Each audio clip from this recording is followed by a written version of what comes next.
Learn to work harder on yourself than you do on your job. That's the simple philosophy that changed my life forever starting age 25. If you work hard on your job, you can make a living, which is fine. If you work hard on yourself, you can make a fortune, which is super fine. Everything changed for me when I understood this philosophy. I didn't mind working hard on my job, but things didn't seem to change that much.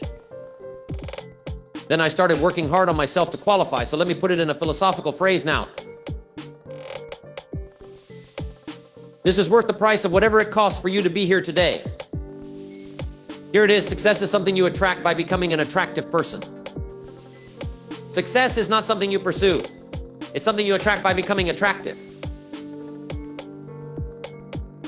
Learn to work harder on yourself than you do on your job now. Let's take a moment to really digest that. You see, I learned this principle at the age of 25, and when it finally sank in, it changed my life forever. And friends, when I say forever, I mean it. Up until that point, I was working hard on my job like everyone else. I was showing up, putting in the hours, and doing what I needed to do to make a living. And listen, there's nothing wrong with that. You work hard on your job and you'll make a living. That's good. That's honorable. But you see, something wasn't quite right. No matter how hard I worked, things didn't seem to change all that much. My life wasn't moving forward the way I thought it should. Now, here's where the magic happened. I realized that the real game changer wasn't just about working harder on my job, it was about working harder on me. I understood that if I wanted things to change, I had to change. If I wanted things to get better, I had to get better. And that's when I began to work on myself like never before. So what does it mean to work harder on yourself than you do on your job? It means you've got to invest in your personal growth. You have to look at yourself as a project, a lifelong project, and commit to improving every single day. This is where you need to ask yourself, what am I doing to become a better person, a better thinker, a better learner? It's not just about showing up to work and putting in the hours. It's about showing up for yourself and putting in the effort to become more than you were yesterday. Now think about it. When you work hard on yourself, everything changes. You start to see the world differently. Opportunities that were once hidden start to become visible. People start treating you differently. And most importantly, you begin to see yourself differently. You start to believe in your potential. You start to understand that success isn't something that just happens to lucky people. Success is something you earn by becoming someone worthy of it. You see, when you work on yourself, you're not just working on skills or knowledge, you're working on your mindset. And that's the real key. Your mindset is the foundation of everything. It's how you see the world, how you see challenges, how you see yourself. And if you want to change your results, you have to change your mindset first. That's where it all begins. I remember thinking, how could I have missed this for so long? I had been doing everything I thought I was supposed to do. I was working hard, but my life wasn't changing the way I wanted. And then it hit me, if I wanted more, I had to become more. And that's when I started working on myself with a new level of intensity. I started reading more, learning more, and surrounding myself with people who were smarter and more successful than I was. I started asking questions. I started being curious. I didn't just want to make a living anymore. I wanted to create a life. So here's what I'm saying to you today. If you want things to change, if you want things to get better, if you want to go from just making a living to making a fortune, you've got to work harder on yourself. Now, working on yourself doesn't mean you neglect your job. Far from it. You keep working on your job. But in your free time, in the moments when others are just watching TV or wasting time, that's when you've got to go to work on yourself. You read the books, you listen to the podcasts, you attend the seminars, and most importantly, you start to apply what you learn. You see, knowledge alone isn't enough. You have to apply it. You can know everything in the world, but if you don't put it into action, it's worthless. So when I say work hard on yourself, I'm talking about consistent daily action. Not just learning, but doing. And here's the beautiful thing about working on yourself, it never stops. It's not a destination, it's a journey. You don't ever arrive at personal development. You keep growing, you keep growing, you keep becoming. And that's what makes life exciting. Every day you get to wake up and say, how can I be better today than I was yesterday? Now, that doesn't mean you'll see instant results. Sometimes the results take time. But I promise you this, if you commit to working harder on yourself than you do on your job, the results will come. It might not be tomorrow, it might not be next week, but one day you'll wake up and realize that your life has transformed. You'll look around and everything will be different. And it will all have started because you made the decision to work harder on you. Now let me share something with you folks that really opened my eyes back when I was 25 years old. Jim Rohn here, and if there's one thing that I wish someone had told me earlier, it's this: if you work hard on your job, you can make a living. If you work hard on yourself, you can make a fortune. And let me tell you why this is so important. You see, most people spend their lives working hard on their jobs, thinking that's the only way to get ahead. And don't get me wrong, working hard is important. But if all you do is work hard on your job, you're only scratching the surface of your potential. You're making a living. And making a living is good, it's necessary. But here's the thing: making a living is limited by the job itself. You're limited by your hours, by your salary, by the opportunities that job provides. It's like running on a treadmill. You're working, you're sweating, but you're not really moving forward. Now, don't get me wrong, there's nothing wrong with making a living. But here's where things get interesting. If you work hard on yourself, now that's a whole different story. That's when you stop making a living and start creating a life. That's when you start building something that can outlast any job, any economy, any market. Let's take a closer look at what I'm saying here. When you work on yourself, on your mindset, your skills, your knowledge, you're building a foundation that goes beyond any paycheck. You're developing the kind of qualities that will help you succeed no matter where you are, no matter what happens around you. Let me explain it like this. When I was younger, I thought the only way to get ahead was to put in more hours at the job. I thought if I worked longer and harder, eventually I'd climb the ladder. But here's the reality: no matter how hard I worked, there was a ceiling on what I could earn, on what I could achieve. It wasn't until I started focusing on my personal growth that things really started to change. You see, the job you're in right now, whatever it is, has a limit. It has a certain amount of value that it can provide to you, and once you reach that limit, that's it. You can work harder, longer, and faster, but you're still within that limit. But here's the game changer: you don't have a limit. The only limits on your potential are the ones you place on yourself. And when you start working harder on yourself, those limits begin to disappear. Now, what does it mean to work hard on yourself? It means investing time, energy, and resources into becoming a more capable, more valuable person. It means learning new skills, expanding your knowledge, improving your character. And let me tell you something: when you become more valuable, the world rewards you. The marketplace rewards you. Opportunities start to appear that you never even saw before. Why? Because now you're the kind of person who can handle those opportunities. And that, my friends, is how you go from making a living to making a fortune. Let's break it down. When you work hard on your job, you're essentially trading your time for money. And as valuable as time is, it's finite. There are only so many hours in a day, so no matter how hard you work, your earning potential is limited by the time you have. But when you work hard on yourself, you're increasing your value, and when you increase your value, you can accomplish far more in the same amount of time. Think about it like this: a doctor, a lawyer, or a highly skilled professional can earn hundreds or even thousands of dollars for the same hour of work that someone in an entry-level position earns minimum wage for. Why? It's not because the doctor or lawyer is working harder or longer than the entry-level worker. It's because they've worked hard on themselves. They've invested time and energy into becoming highly skilled, highly knowledgeable, and highly valuable in the marketplace. Now, here's the good news: you don't have to be a doctor or a lawyer to benefit from this principle. No matter what field you're in, no matter what stage of life you're at, you can start working on yourself today and begin to increase your value. And when your value goes up, your results go up. That's how you move from just making a living to creating a fortune. Let's look at another angle. When I started working harder on myself, I realized something amazing: opportunities started to come my way that I never would have seen before. Why? Because I had become the kind of person who was ready for those opportunities. You see, opportunities don't go to the person who needs them the most. They go to the person who is most prepared. And when you work hard on yourself, you're preparing yourself to receive those opportunities when they come. Now, I'm not just talking about money here. When I say making a fortune, I'm talking about a life of abundance in every sense of the word, financially, emotionally, spiritually. You see, when you work hard on yourself, you're not just increasing your earning potential, you're improving your quality of life. You're becoming the kind of person who attracts not just wealth, but happiness, fulfillment, and peace of mind.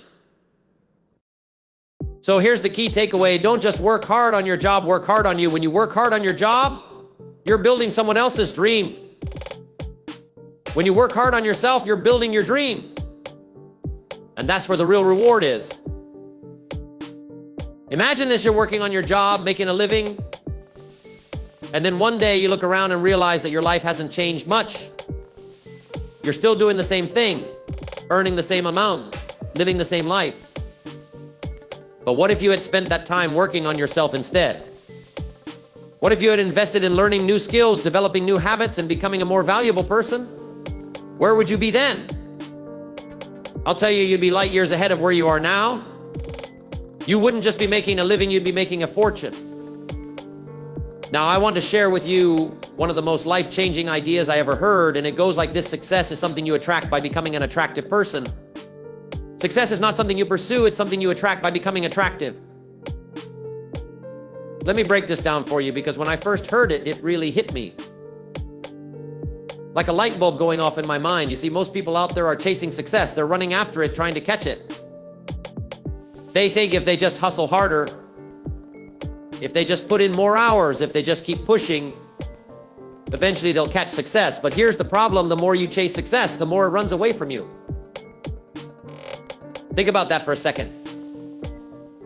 If you're always in pursuit, you're always in a state of lack, you're always looking for something that's out of reach. And what happens when something is out of reach? You get frustrated. You get discouraged. And eventually you give up, because it feels like no matter how hard you try, success keeps slipping through your fingers. So what's the solution? It's simple: stop chasing success and start attracting it. But how do you do that? How do you attract success instead of pursuing it? Here's the answer: you attract success by becoming an attractive person. Now, when I say attractive, I'm not talking about physical appearance. I'm talking about becoming the kind of person that success naturally gravitates toward. You see, success is like a magnet. It's drawn to certain qualities in a person. And if you develop those qualities, success will come to you effortlessly. It won't be something you have to chase anymore. Let me give you an example. Have you ever noticed how some people seem to have opportunities fall into their laps? It's like they don't even have to try, things just happen for them. They get the promotions, they get the deals, they make the connections. And you might look at them and think, how are they so lucky? Well, let me tell you, luck has nothing to do with it. What's really happening is that these people have developed the qualities that attract success. They've become attractive in the sense that they have the mindset, the skills, and the character that naturally draw success to them. Next, becoming an attractive person means developing valuable skills. Success is attracted to value. The more value you bring to the marketplace, the more success will come your way. And here's the good news: value is something you can create. You can develop it by learning new skills, gaining new knowledge, and becoming a person who can solve problems, innovate, and make things happen. Now, let me be clear, this doesn't happen overnight. It takes time to build value. It takes time to develop the skills and knowledge that make you attractive to success. But here's the thing: the time is going to pass anyway. So you might as well invest that time in becoming a more valuable person. Because once you do, success will come to you naturally. Another key quality of an attractive person is having a strong character. Success is attracted to integrity, responsibility, and trustworthiness. When people know they can count on you, when they know you'll follow through on your promises, they'll want to work with you. They'll want to do business with you. They'll want to be a part of your success. So here's a simple truth: your character is your calling card. If you have a strong character, you'll attract success. If you don't, no amount of chasing will ever get you there. And let me tell you, developing character is hard work. It means being honest even when it's uncomfortable. It means taking responsibility even when things go wrong. It means being consistent even when no one is watching. But here's the thing: the effort is worth it, because strong character will take you places that skill and talent alone can't. Now let's talk about one more quality that makes a person truly attractive to success, and that's having a clear vision. Successful people are not just wandering through life hoping for good things to happen. They know exactly where they're going. They have a clear vision of what they want to achieve, and they're constantly working toward that vision. Let me give you an example. Imagine you're driving a car without a destination in mind. You're just driving around, hoping you'll end up somewhere nice. What are the chances you'll actually find success that way? Pretty slim, right? But now imagine you're driving with a clear destination in mind. You've got a map, you know the route, and you're focused on getting there. Your chances of reaching your destination are infinitely higher. That's what having a vision does for you. It gives you direction. It keeps you focused. And when you're focused on where you're going, success is naturally attracted to you because you're not wasting time, energy, or resources on things that don't matter. So to sum it up, becoming an attractive person means developing a winning mindset, building valuable skills, cultivating strong character, and having a clear vision. When you have these qualities, success will come to you. It won't be something you have to chase anymore. Now, here's something I want you to really take in. Personal growth is the foundation of everything. If you want to attract success, you've got to work harder on yourself than you do on your job. It's one of the most important lessons I ever learned. And believe me, when I started putting it into practice, everything in my life began to change. You see, most people spend their entire lives working hard on their jobs. They're busy clocking in hours, trying to get that promotion, trying to climb the corporate ladder. And that's fine, don't get me wrong, hard work is important. But here's the key: if you spend all your time working hard on your job and you neglect working on yourself, you'll never really get ahead. You might get by, but you won't truly thrive. You won't attract the kind of success that lasts a lifetime. Let me tell you why. Your job can only take you so far. It's limited by your current skills, your current mindset, and your current level of understanding. If you want to go beyond what you're capable of right now, you've got to grow. And that growth doesn't come from working harder on your job. It comes from working harder on yourself. Here's how it works. The more you improve yourself, the more valuable you become. And the more valuable you become, the more success you attract. It's that simple. Success doesn't come to those who work the hardest on their jobs. It comes to those who are constantly improving, constantly growing, and constantly expanding their knowledge and skills. It's the law of life. You don't get what you want, you get what you are. So if you want more, you've got to become more. Now, I know what some of you might be thinking, but Jim, I'm already working so hard. How do I find the time to work on myself? Well, let me tell you something. It's not about having time. It's about making time. It's about prioritizing your personal growth. And here's the truth. If you don't make time for your personal development, you'll always stay stuck where you are. But if you do, the doors of opportunity will swing wide open for you.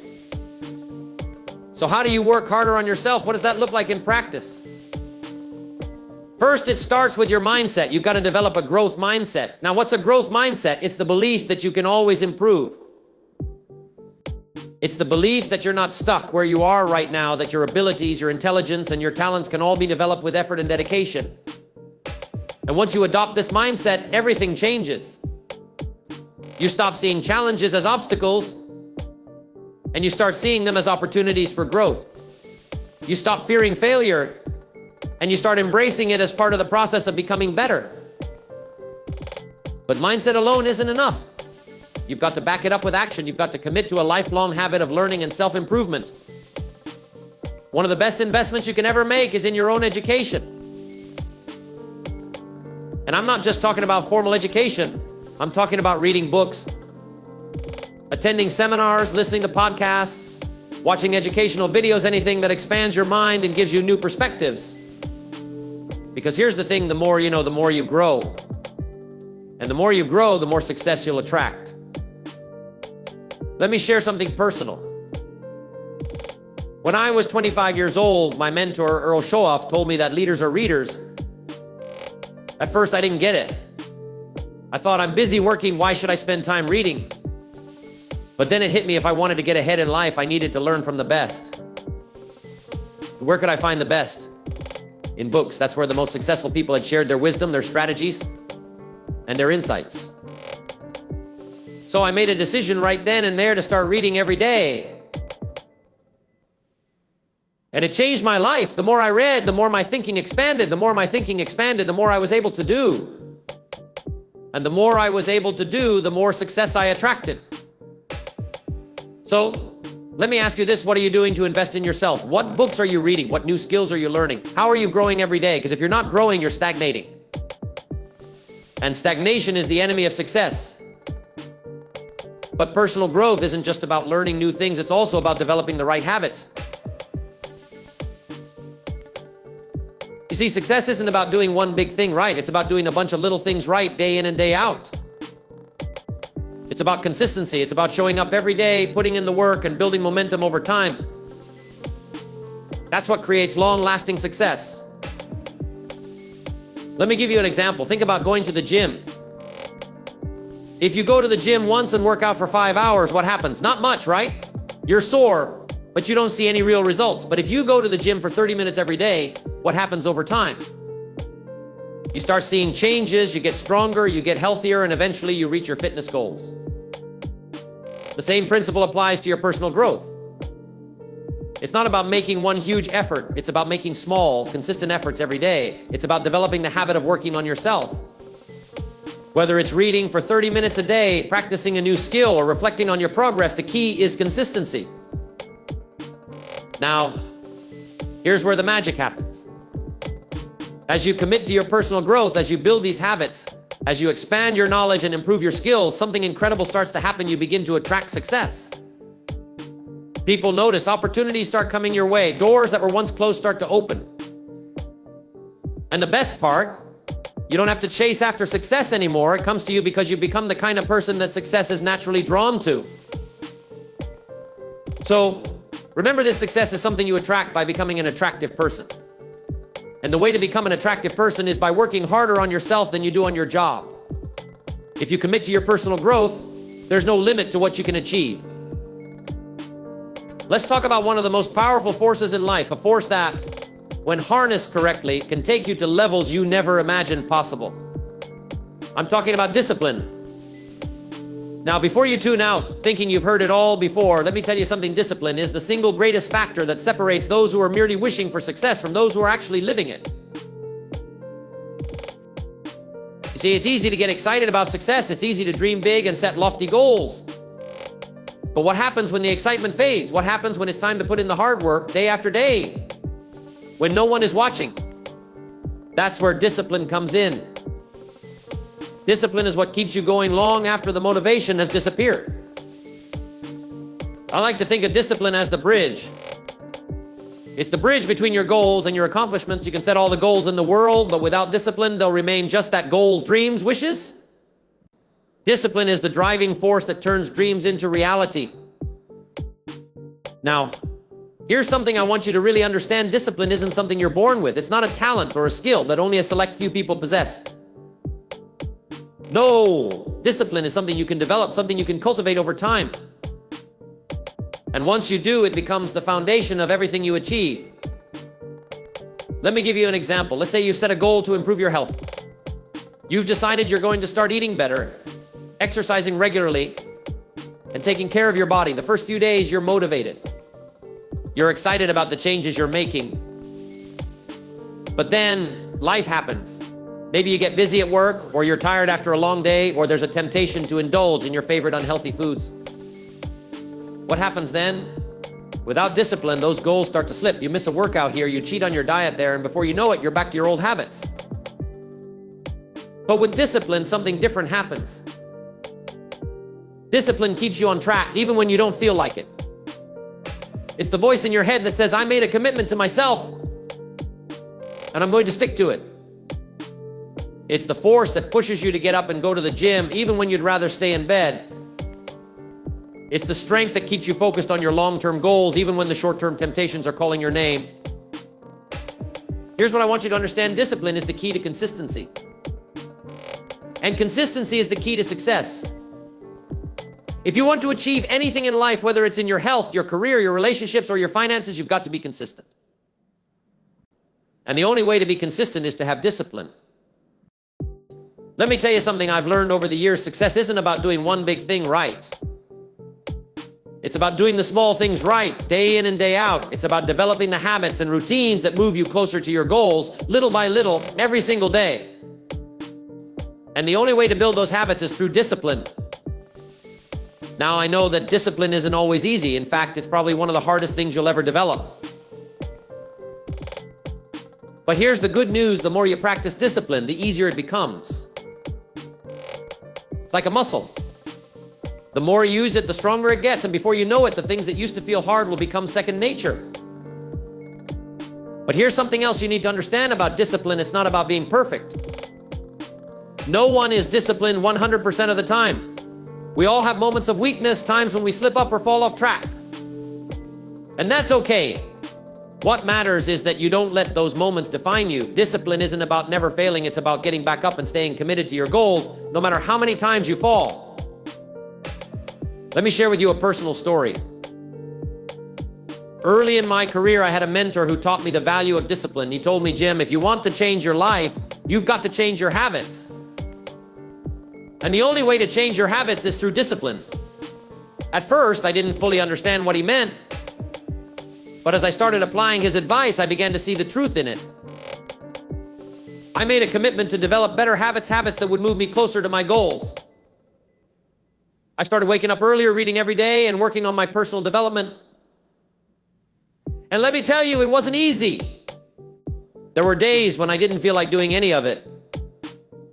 But I kept reminding myself of my long-term vision. I knew that if I stayed disciplined, the results would come. And they did. Over time, those small, disciplined actions began to compound. And that's the beauty of discipline: it compounds over time. The more you practice it, the greater the results. It's like planting seeds in a garden. At first, you don't see much happening, but if you keep watering those seeds, keep nurturing them, eventually, they'll grow into something magnificent. So here's my advice to you: start building the habit of discipline today. Don't wait for the perfect moment, because it will never come. Start now, right where you are. Identify one area of your life where you need to be more disciplined. Maybe it's your health, maybe it's your career, maybe it's your finances, whatever it is. Commit to developing the habits that will move you closer to your goals. And then stay consistent. Keep showing up even when it's hard. Because success doesn't happen overnight, it happens over time, through consistent, disciplined action.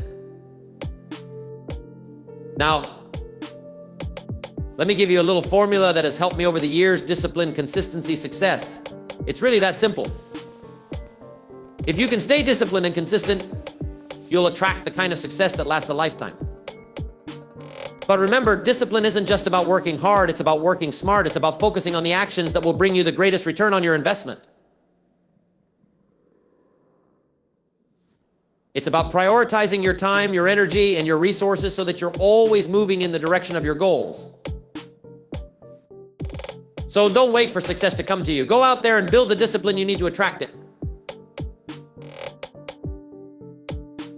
And remember, success is something you attract by becoming an attractive person. And the most attractive people are those who are disciplined, consistent, and committed to their personal growth.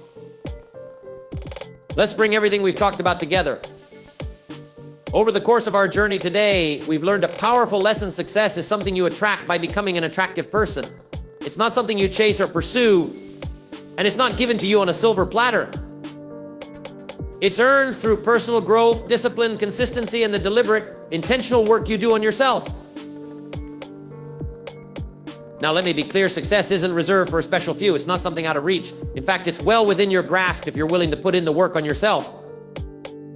If you're willing to grow, to learn, and to become more than you are today.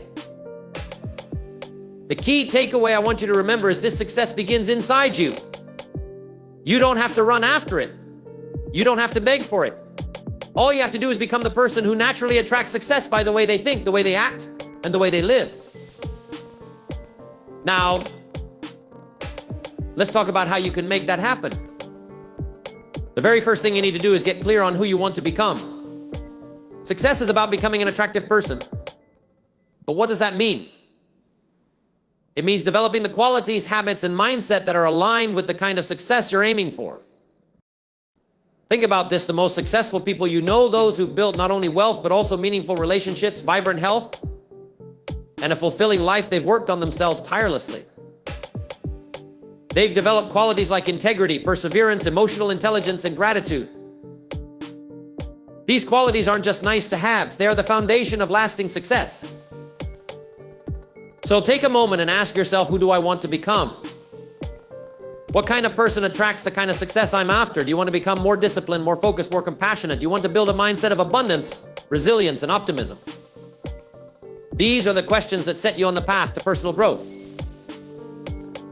Remember this simple truth: you cannot achieve external success without first cultivating internal success.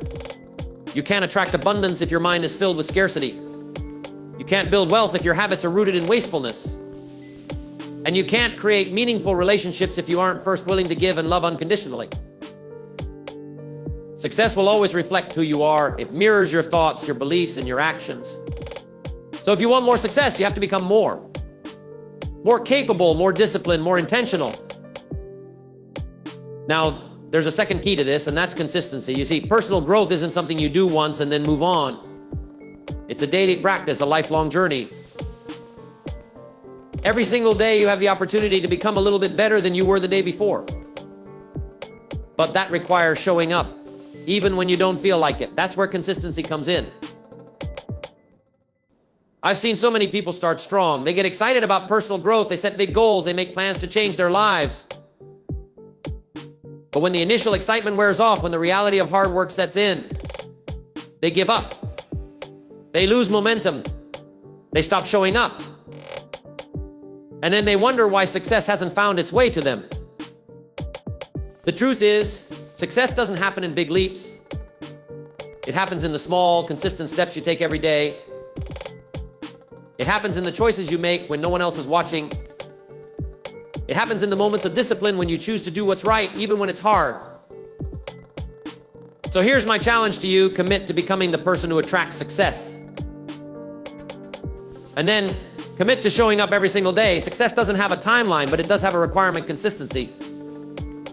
You don't need to have all the answers. You don't need to be perfect. But you do need to be committed.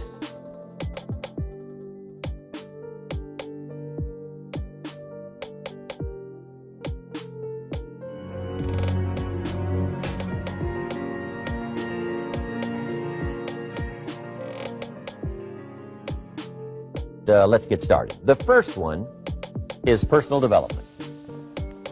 Now, in illustrating personal development, Mr. Schoaf, my teacher, started with money. You know, money's not the only place to start in talking personal development, but it's where he started, so let me share the thoughts he shared with me back then. Let me share them with you. Here's the best lesson I can give you on economics. It's very simple. We get paid for bringing value to the marketplace. That's about as simple as I can put economics. We get paid for bringing value to the marketplace. Now, it takes time to bring value to the marketplace. However, we do not get paid for time. So we cross that out. Mistakenly, the man says, I'm making about $20 for an hour. Not true. If that was true, you could just stay home, right? And have him send your money. So that's not true. We don't get paid for time. We get paid for value brought to the marketplace. Now, since that's true, here's one of the key questions of my talk to you today. Is it possible to become twice as valuable to the marketplace and make twice as much money in the same time? Is that possible? The answer is yes. Could you become 3 times as valuable as you might be right now to the marketplace and make 3 times as much money in the same time? And the answer is yes. 5 times, 10 times? Of course. America is unique. It's a ladder decline.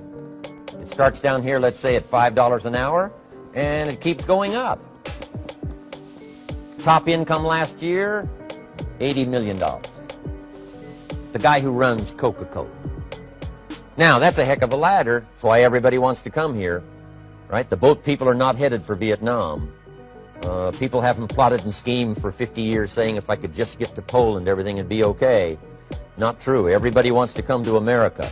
And the reason is because we've got the best wind ever blowing in our favor. We've got the best economic opportunity anybody's had in 6,500 years. And all you have to do is understand it and take advantage of it. Now, there's some key questions to ask here. Why would the marketplace pay someone only $5 an hour? Very simple answer. They're not very valuable to the marketplace. Now, we must underline to the marketplace. This person might be a very valuable brother, yes. Member of the family, valuable, yes. Valuable member of the church, of course. Valuable citizen of the country, yes. Valuable in the sight of God, no doubt. We're all of equal value in the sight of God. But if you're not very valuable to the marketplace, you don't get much money. You say, well, it shouldn't be that way. Well, then you got to start your own country. You know, this one's been in process for 200 years, and this is the best we've been able to come up with so far. But here's the key. You don't have to stay here. Now, there was a big debate in Congress last year that this $5 was not enough, should be 6, should be 6, should be 6. But we don't need legislation. 6 is already on this ladder. The next step up. You know, if you work for McDonald's, they'll pay you $5 an hour to take out the trash. If you whistle while you take out the trash, they'll pay you $6 an hour. So we don't need that legislation. You just need to take lessons on how to whistle. Have a good attitude. Now, as you begin to climb this ladder, why would the marketplace pay some people $50 an hour? Answer, evidently, they must be more valuable to the marketplace. 10 times more valuable.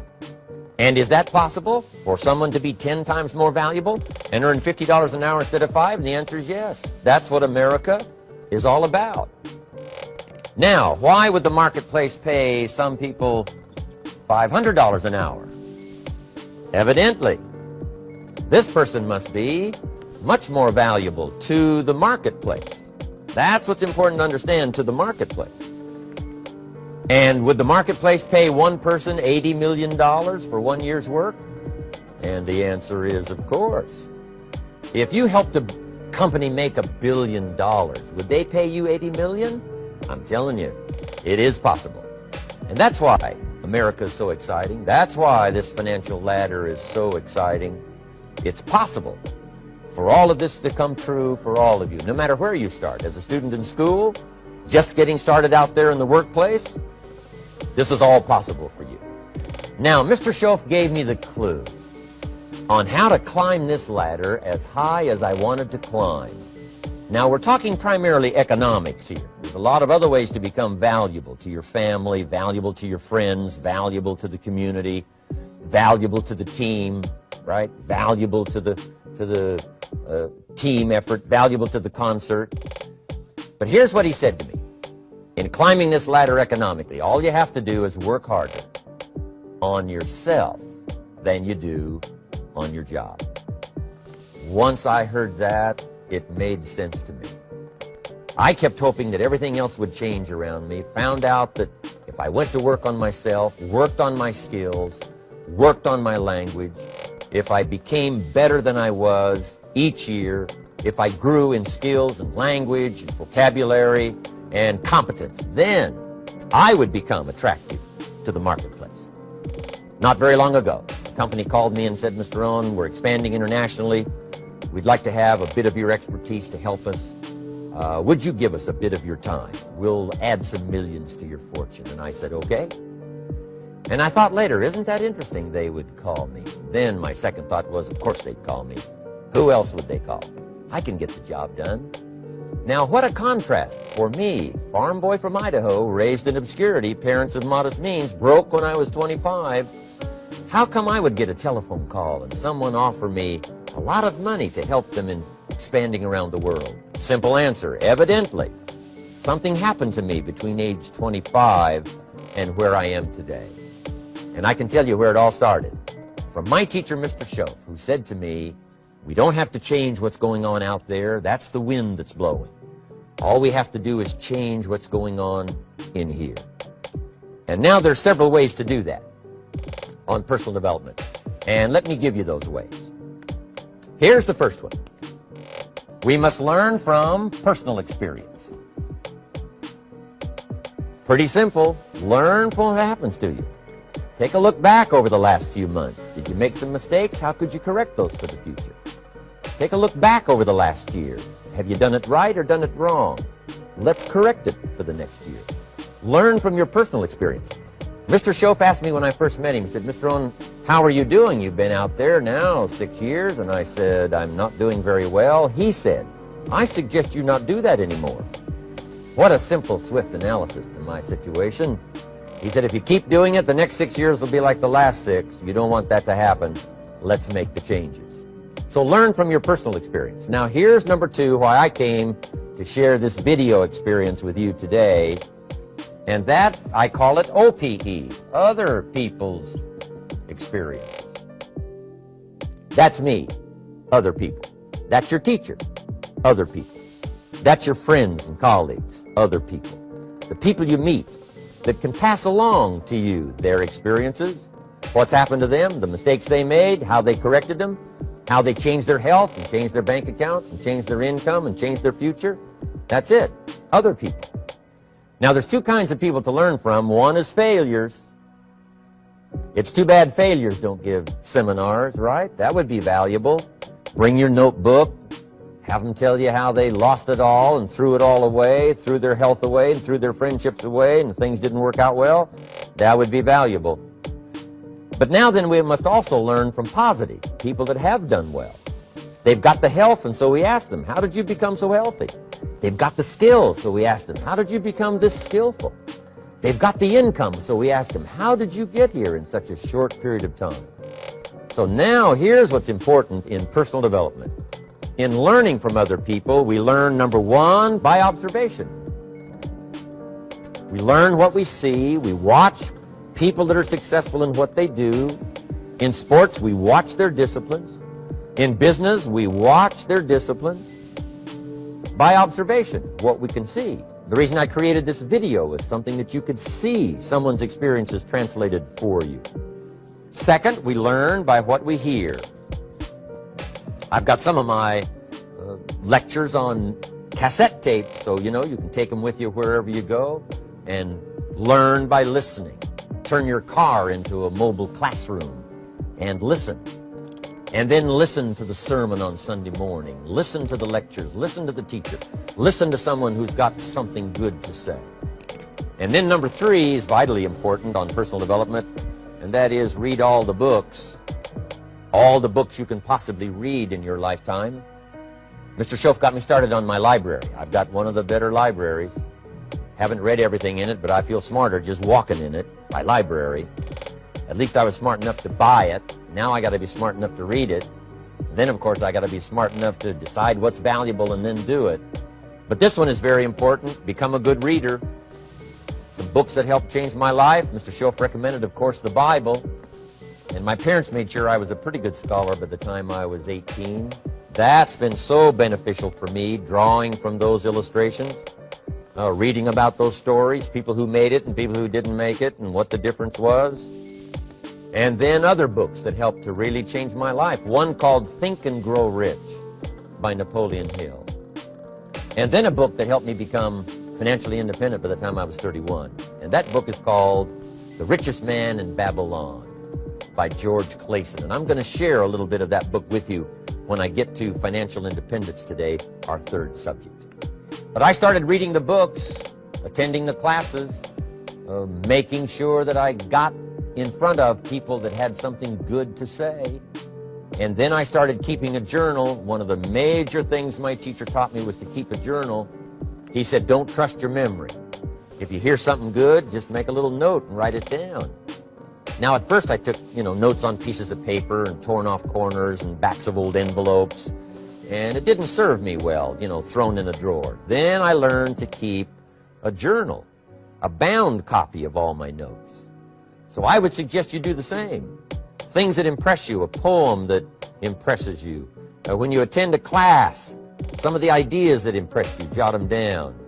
You read something in a magazine, right? Some ideas. Take those out, put them in your journal. Keep a good journal the rest of your life.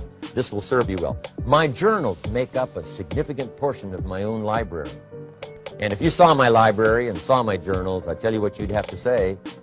This is the library, and these are the journals of a very serious student. No wonder Mr. Rohn is invited to lecture and speak on his experiences around the world. So I want the same thing to happen to you. Value captured that you can resort to later, go back over it and review it, and let it become valuable to you. So that's my first subject, personal development. Work harder on yourself than you do on your job. Develop the skills, learn the lessons, take the classes, absorb all that is being taught to you these days. And then later on, of course, you can sort it out, what's valuable to you and how to refine it for your business and for your life and for your future. But the main thing is to get it and start this process of personal change, personal development. And let me say it one more time. If you will change, everything will change for you. You'll never be the same. You'll keep growing. As you look back on a few months, look back on a few years, you won't believe the progress you can make. Economically, your relationship with your family, your friends, and whether you're in sports or economics or whatever, I'm telling you, that whole process of committing yourself for personal change, personal value, can really make your life unique and worthwhile. Now let's cover the second subject, on setting goals. Mr. Shelf gave me some tips on setting goals that changed my life forever. And I want to share those with you.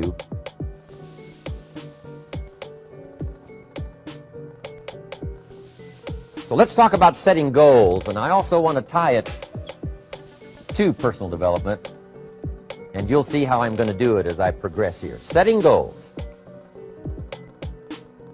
We need to take a look into the future. There are 4 things to consider in terms of attitude. One is how you feel about the past. Best advice I can give you on that is treat the past as a school. Let it teach you the mistakes you've made, the things that went wrong, the things that didn't work. Don't use the past as a burden to carry, and don't use the past as a club to beat yourself to death. Past losses, past failures, past mistakes. But let the past be a school. Tough school maybe. We've all been through some tough stuff. So if you feel good about the past, draw from it for experience and let it teach you. Then next is how you feel about the future. We've got to have the future well designed. The future is called the promise. And here's what we teach in our leadership series. The promise of the future can be an awesome force for your own future. The promise of the future, designing the future. There's 2 ways to face the future. One is with apprehension, and the other is with anticipation. I promise you, in my travels around the world, most people face the future with apprehension. And here's why. They don't have it well designed. They've sort of left that up to someone else to fix. But here's the best way to face the future, with anticipation. And you can face the future with anticipation if the future is clear, if the future is well designed. And I would like to have you consider some thoughts with me that help me to really change my future by giving it some thought and some consideration. And here it is. In setting goals, it's very simple. Number 1, decide what you want. You just take a little time. You sit down and say, what do I want? What kind of skills do I want? What kind of income do I want for the future? What would I like? Where would I like to go? Places I'd like to visit. Habits I'd like to acquire. Skills I'd like to have. You just take a little time to think about what you want. Economics, friendships, people you'd like to meet, places you'd like to go. You just take some time. And then I suggest, when you've thought about what you want for the future, make a list. Just jot it all down. It's really a very simple process. And then here's number 3. Keep all the old lists. I'm telling you, this served me so well, keeping my old list of goals. I look back now 10, 20 years ago at goals I set, lists I made, and I smile now because here's what I thought was so important, 20 years ago. Now some of those things aren't even on my list. I've got a new list. I've grown. I've changed. I've matured. But I give you that advice. Decide what you want. Number 2, write it down. Number 3, keep the old lists. And then here's number 4. When you get something that's on one of these lists, check it off. Part of the fun of having a list is checking it off. And then if you can add some drama to checking it off, see, that's what really helps. I set a goal to go to Spain many, many years ago. And when I finally made my first trip to Spain, I had that journal with me that had that list in it. And while I had my journal on my lap, waiting for the wheels to touch down in Madrid, I waited until the wheels touched the runway, and I checked it off. Just adding a little drama. So, part of the fun of having a list is checking it off. Now, here's what's important about the lists and designing your future. If the future gets clear, the price gets easier. Because you got to remember, for every promise, there's a price to pay. Everybody's got to pay the price. Everybody's got to do the deal. Everybody's got to do the discipline. Everybody has to pay. But here's what I've discovered. If the promise is clear and powerful, the price is easy to pay. The price is some classes. The price is a few books. The price is a few disciplines. The price is finding something that'll make your life better, make you grow, make you change, make you develop. So the first part of the key is to design the promise. Then, what is the price to pay? I'm telling you, the price will be easy. Anybody in my audience can pay, no matter where you are, where you come from. Color doesn't matter, religion doesn't matter, where you grew up doesn't matter, circumstances don't matter. I'm telling you, if you'll make the promise of the future clear for yourself, the things you want, the places you want to go, the things you want to have, the person you want to become, the skills you want, the homes you want, the future you want, the friends you want, all of the values of life that you could possibly want. If you'll make that clear, make those lists, and be serious about it, I promise you it's an easy price to pay. Anybody can pay it. And the best advice I can give you is, if I can do it, you can do it. Farm boy from Idaho, raised in obscurity. I changed my life, turned it upside down, turned it all around, found economics, found future, found promise, and if I can do it, you can do it. So, start setting your goals and see if you can't get a better excitement going for the things you want to accomplish for the future. Now here's my third subject, and that's called financial independence. Oh, by the way, before I get to financial independence, let me cover one more point. One of the major reasons for setting goals is for what they make of you in achieving them. My teacher advised me when I first got started at age 25, he said, "Jim, why don't you set a goal to become a millionaire?" He said, "It's got a nice ring to it. You know, enough zeros to impress your accountant." And he said, "I'm here to help you. You're only 25 years old. You've been to 1 year of college. You've got a beautiful family, every reason to do it. Why don't you set a goal to become a millionaire?" And he said, "Here's why." And I thought, he doesn't need to teach me why. Wouldn't it be nice to have $1 million? He said, "No, then you'll miss it." He said, "Here's why. For what it will make of you to achieve it." I'm telling you, that statement changed my life. Set the kind of goals that will make something of you to achieve them. He said, "Now, once you become a millionaire, what's important is not the money." I thought, that's kind of strange teaching. He said, "Honest, it isn't important." He said, "You could just give the money away." Now, I did better than that. I lost it all. By the time I was 31, I was a millionaire. By the time I was 33, I was broke. And I'll tell you a little bit about that story later. But when I lost all my money, guess what? I found out Mr. Schoaf was right. What was valuable was not the money. What was valuable was what I became to earn the money. The skills I had, the knowledge I had about the marketplace, the values that I had going for me. They were more valuable than the money. And here's an important statement to remember. It's not what you get that makes you valuable. It's what you become. So part of the key here is to set the kind of goals that will make something of you. Don't set them too low so that you don't have to grow and you don't have to read and you don't have to try and you don't have to stretch. Don't set them too low. And then don't sell out. Don't go for something that's going to cost you your virtue or cost you your values or sell out your principles. There's a good middle road here to follow. Goals that will inspire, goals that will help you grow, change, develop, and become better than you are. Okay, now let's talk about financial independence. How to become rich by 40, 35 if you're extra bright, much sooner if you find an opportunity like I did. Let me show you how I did it. Financial independence. First of all, I like the phrase financial independence. Some people are a little bit concerned about using the word becoming rich or becoming wealthy, and I can understand that. I struggled a little bit with this. Is it okay to go for becoming rich, go for becoming wealthy? And maybe that's a bit too strong a word or strong a term. So here's what I've come up with that I think is comfortable for me, and that is how to become financially independent. I think it's every person's heritage here, especially in America, to become financially independent. Now, let me give you my definition of financial independence. Financial independence is the ability to live from the income of your own personal resources. Financial independence. Now, it depends on how you want to live. If you need $2,000, $3,000 a month, if you need $4,000 or $5,000 a month, if you need $10,000 a month, some people may need, $100,000 a month. But whatever you would need to live, and you could earn that living from the income of your own personal resources, that's what I call financial freedom, financial independence. And let me show you how to acquire it.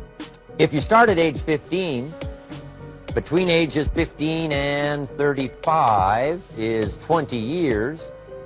And in my personal opinion, based on my own studies and my own experience, 20 years, in my opinion, is enough time to become financially independent. If you're not, you don't live in the wrong country. Probably what's happened is you have the wrong plan.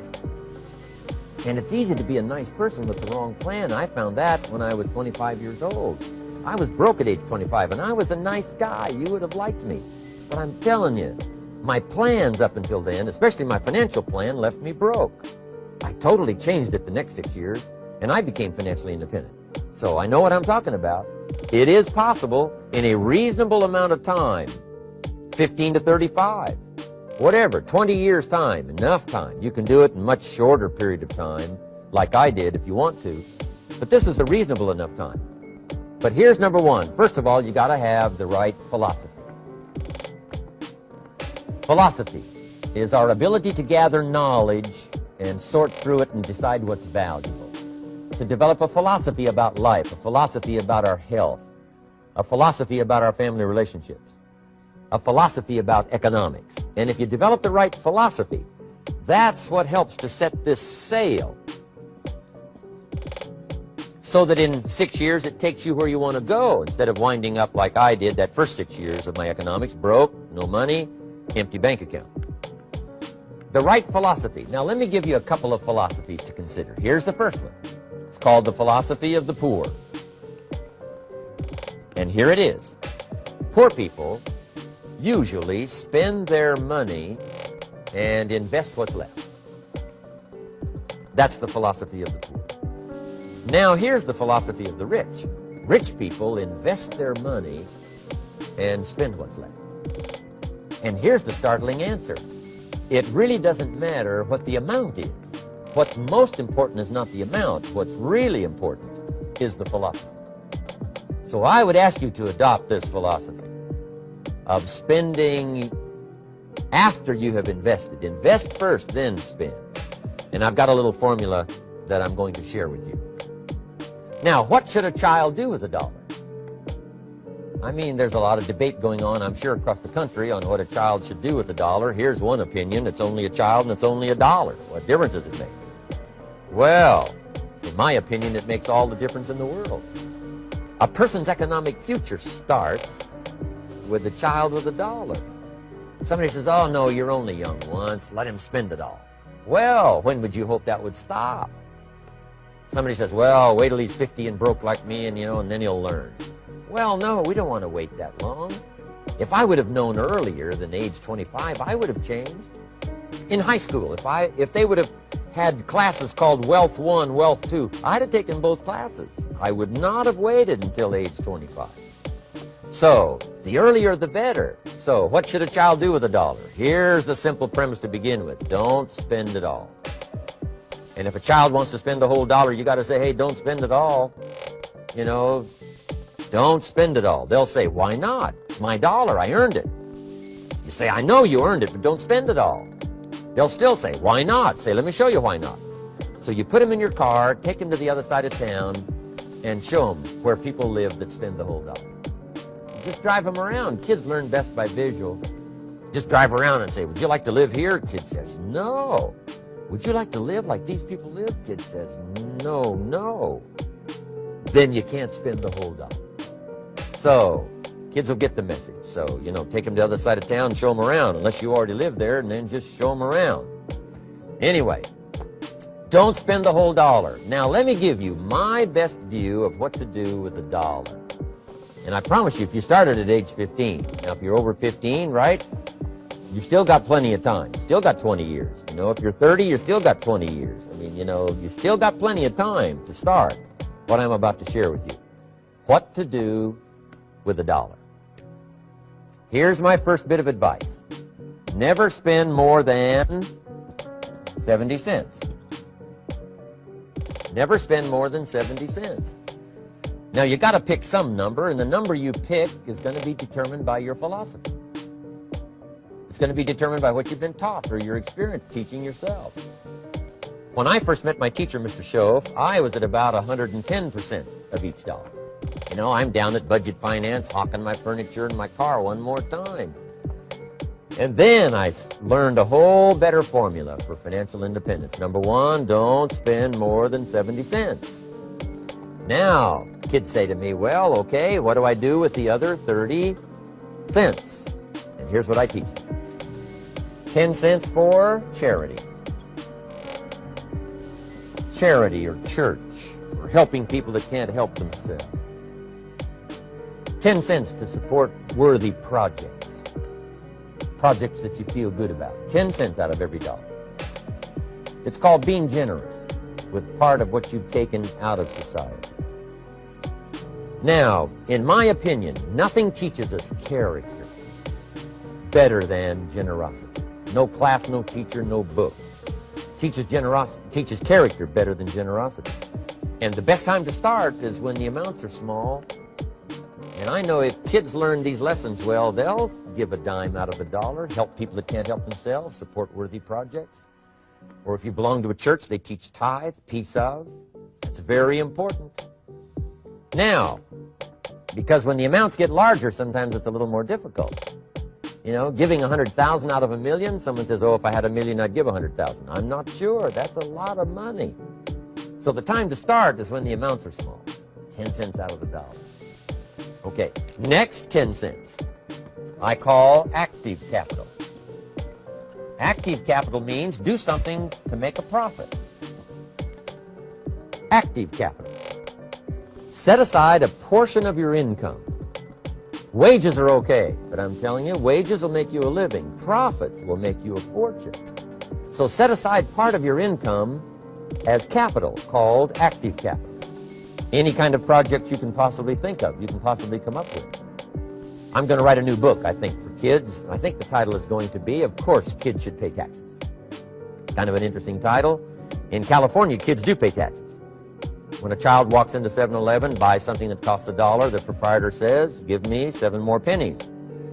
And the child says, hey, what's these 7 pennies for? And the proprietor says, that's the taxes. Kid says, well, hey, I'm only 8 years old. Proprietor says, congratulations, you're my youngest taxpayer. Give me the money. So in California, where I live, kids do pay taxes. Big question is, should they? And my book will answer that question. Of course, kids should pay taxes. Nothing is for free. If you want to ride your bicycle on the sidewalk instead of in the mud, you got to pay the 7 pennies. Nothing is free, so we all have to pay.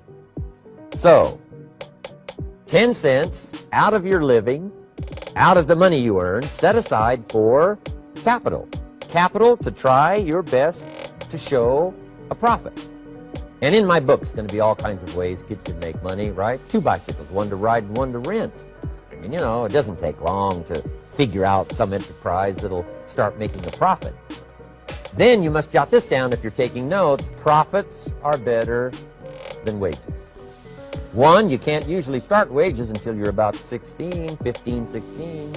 But you can make a profit long before you're eligible to start earning wages. And then there's no limit to profit. And they can double and triple and quadruple. There's no limit. It's incredible how fast profits can grow. So profits are better than wages. Wages make you a living, profits make you a fortune. Now, the third 10 cents is vitally important. I call it passive capital. Capital you let somebody else use. A financial institution, stocks and bonds, mutual funds, whatever. Let someone else use it. You furnish the money. They use it to make a profit, but they pay you for the use of it, called interest. And here's one of the things that'll make you financially independent fairly quickly, and that's called compound interest. And this is how you get it. Letting someone else use a portion of your money, your substance. They show the profit, they pay you interest. And this passive capital, I'm telling you, over a sustained period of time, if you'll develop this little 10, 10, 10, and 70, especially starting at age 15, I'm telling you, by the time you're 35, you will be financially independent. You'll have the ability to live from the income of your own resources. And then one more point on passive capital. There's a Bible philosophy. I'm an amateur on the Bible. But there's a Bible philosophy that teaches the borrower is servant to the lender. And if you want to be in a powerful position as you grow older, finally when you become mature, maybe have your own business, things have worked out for you for the future, the position you always want to be in is the power position. And that's called the lender. The lender is the power position. So if kids learn early enough, and then you ask them what they'd like to be when they grow up, I'm telling you, once they understand, they'll say, well, one of the things I want to be is one of those lenders. That's the power position, not the spender. No, you'll be pitied the rest of your life if you just become a spender. You've got to become a lender. And I think this is one formulas to follow. 10 cents out of every dollar. Let someone else use it. Be the lender, power position. Then try to show a profit. Can't we teach our children how to take $1, search the neighborhood, find a broken wagon, pay $1 for it, bring it home, you know, clean it up, sand it until it's clean, paint it red till it shines, straighten out the wheels till they're true, take it back to the neighborhood, sell it for $5? Anybody can do that. Now, does the child deserve $4 profit? And the answer is yes. Society now has a mended wagon. That's what America's all about. Finding something, touching it, making it better, making a profit, taking part of your resources, helping people who can't help themselves. Let someone else use it to make a profit. Some projects require more capital than one person has. Exciting. And then let them pay you for the use of it. America's had this philosophy now all these years. Communism has taught all these years capital belongs in the hands of the state, not in the hands of the people. We've been teaching all these years capital belongs in the hands of the people, not in the hands of the state. And we turned out to be right. Capital in the hands of the kids, capital in the hands of the people. Enterprises that make a profit, enterprises that grow. It's the hope of our future. So that little simple formula, I hope will help you. Now, one more key on financial independence, and that is attitude. Attitude. Here's number one. I used to say, I hate to pay my bills. My teacher straightened me out on that. He said, let's see, Mr. Rohn, what you hate to do is pay $100 on an account and reduce your liabilities and increase your assets. I said, well, no, not if you look at it that way. He said, well, it all depends on how you look at it. So wouldn't you love to pay your bills, reduce your liabilities, increase your assets? You've got to have that kind of attitude. I found out the same attitude about taxes. I used to say, I hate to pay my taxes. And Mr. Shove said, well, that's one way to live. But don't you understand? Taxes is how we care and feed the goose that lays the golden eggs. Wouldn't you want to do your share? Someone says, yes, but the goose eats too much. Probably true. But hey, we all eat too much. We all need to go on a diet. Better a fat goose than no goose. So I finally became a happy taxpayer. Now, I think taxes are too high, so I'm working to get taxes lowered for our economic future. But then whatever they turn out to be, I gladly pay, do my part, because that's what makes the whole system run, each of us doing our part. Now, I want these three subjects to be valuable for you. I want them to have meaning for you. I want you someday to be financially independent. I want you to have the personal development so that you feel good about yourself. If I had a chance to meet you someday, I'd like to have you show me the list of goals that you've got started and say, Mr. Rohn, here's some I've already checked off. Here's the books I'm reading. Here's what's happened. I'm developing the skills. I'm better this year than I was last year. I've got more self-confidence. My skills are developing. That's what I want for you, and that's why I took the time to come and share in this video message with you. I do seminars all around the world, but this is one way that I can reach out and touch you in case you can't come to my seminars, wherever I am. Maybe this video will reach you somewhere, and it'll have an impact on your life. And what I'd like to do is later hear about it, a letter, phone call, or to have a chance to meet you in person. And now I'd like to leave you with these 4 questions called questions to ponder. These questions were valuable for me, and I want to make them valuable for you. Here's the first one: why? We all ask why we should work this hard. Why take that many classes? Why go to school that many years? You know, why take the notes? Why read the books? Why work that hard? Why put yourself through the push-ups and the disciplines? Why? Good question, why? Best answer to why, I think, is the second question. Why not? Why not see how many books you can read, how many classes you can take, how many skills you can develop? Why not see how valuable you can become to the marketplace and to your friends and to your family? Why not see what you can make of yourself? Why not see how far you can go, how much you can see, how much you can earn, how much you can share? Why not?